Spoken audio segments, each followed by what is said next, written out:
ఏమంటారు ఆయన ఏమంటారు, సగం బీఆర్ఎస్ ఖాళీ ఉంది అని అంటారు. అంటే తెలంగాణ జాగృతి ఆయన అయితే చాలా ఫిర్మ్ గా చెప్తున్నారు. ఆమె కాంగ్రెస్ పోతా బీఆర్ఎస్ లో ఉంటే బీఆర్ఎస్ లో ఉంటా, లేదు సొంత పార్టీ పెడతా. నేను ఒకటి అబ్జర్వ్ చేశా, జాగృతితో కవితతో ఎవరైతే అటాచ్ అయి ఉన్నారో వాళ్ళు మాత్రం చాలా మానవ బాబుల్లాగా ఉన్నారు కవితకు. అంటే ఉంటారు. నాకు తెలిసిన కూడా కొద్దిమంది ఉన్నారు. ఏఆర్ నేషన్ కైనా లాయల్ టీం ఉంటది, కవిత గారికి కూడా ఉన్నారు అందులో. మిగతా వాళ్ళకు ఉన్నారు లేదు కానీ కవిత చుట్టుపక్కల ఉన్న వాళ్ళు అంత మానవ బాబులే. అంటే 15 మానవ బాబులే అంటే నేను పాజిటివ్ సెన్స్ లో అంటున్నా, 18 ఏళ్ళు నెగటివ్ అనట్లేదు.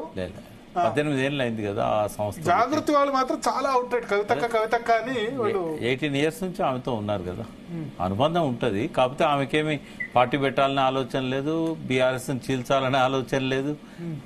ఆమె ఎప్పుడు పార్టీకి వ్యతిరేకంగా మాట్లాడలేదు. మీరు కవిత అంటే జాగృతి వాళ్ళకు చాలా వల్లమాలిన అభిమానం. ఇంకోటి ఆమె రాసిన అభిప్రాయాలు కూడా ఫీడ్బ్యాక్ అని చెప్పింది తప్ప తన అభిప్రాయంగా రాయలేదు. ఆమె ఫీడ్బ్యాక్ డెఫినెట్ గా చూసుకుంటున్నారు. ఆమె పటిష్టంగా ఉంది జాగృతి, ఇంకా స్ప్రెడ్ అవుతుంది ఇప్పుడు. బట్ ఏదేమైనా కూడా చాలా జాగ్రత్తగా చూసుకున్నారు. ఇప్పుడు ఎవరైనా కూడా అవసరమైనప్పుడు నిలబడాలనుకుంటారు, నిలబెట్టుకోవాలని అనుకుంటారు. తన దానిలో కూడా చాలా మంది ఇప్పుడు మీరే అన్నారు 18 ఏళ్ల నుంచి లాయల్గా ఉన్న వాళ్ళు ఉన్నారు, టికెట్లు ఇప్పించుకోవాలనుకుంటారు. ఏదో ఉంటది కదా, ఏదున్నా కూడా ఇప్పించుకోలేకపోయినారు టికెట్లైనా. రాజకీయాలలో అడిగితే రావు, గుంజుకోవాలంటే బలం కావాలంటే సంఖ్య పెరగాలి, ఇవన్నీ ఉంటాయి కదా. జాగృతిని ఇప్పుడు కేటీఆర్ హరీష్ రావుతో పోలిస్తే కొంచెం సంతోష్తో పోలిస్తే పదవులు తక్కువనే వచ్చాయి కవిత వర్గానికి. ఏం రాలేదు కదా, ఏమొచ్చింది. ఒక రాజీవ్ సాగర్ ఏ ఒక్కరిద్దరు చైర్మన్ ఇచ్చారు, ఫుడ్ చైర్మన్ ఒకరిద్దరు చైర్మన్ ఇచ్చారు. ఆయన ఆమె ఫాలోవర్ ఏం తెలంగాణ జేఏసీ హైదరాబాద్ నాయకుడు. అట్లేం లేదు. ఇప్పుడు ఎవరికి ఆ వర్గాలని చెప్పాల్సిన అవసరం లేదు. బట్ ఆమె పటిష్టంగా తయారవుతున్నది. రేపు ఆమెను విస్మరించలేని స్థాయి వస్తుంది బీఆర్ఎస్ లో.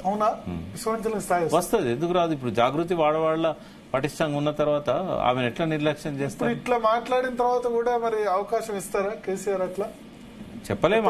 ఆమె ఎప్పుడైనా వెళ్ళిపోవచ్చు అన్న ఉద్దేశంతో కట్ చేస్తారా? ఆమెను ఎందుకు వదులుకుంటారండి? ఒకటి బిడ్డ, రెండవది ఆమెకు సంస్థ ఉన్నది, ప్రతి జిల్లాల ఫాలోవర్స్ ఉన్నారు, చాలా ఉధృతంగా కార్యక్రమాలు చేస్తున్నది.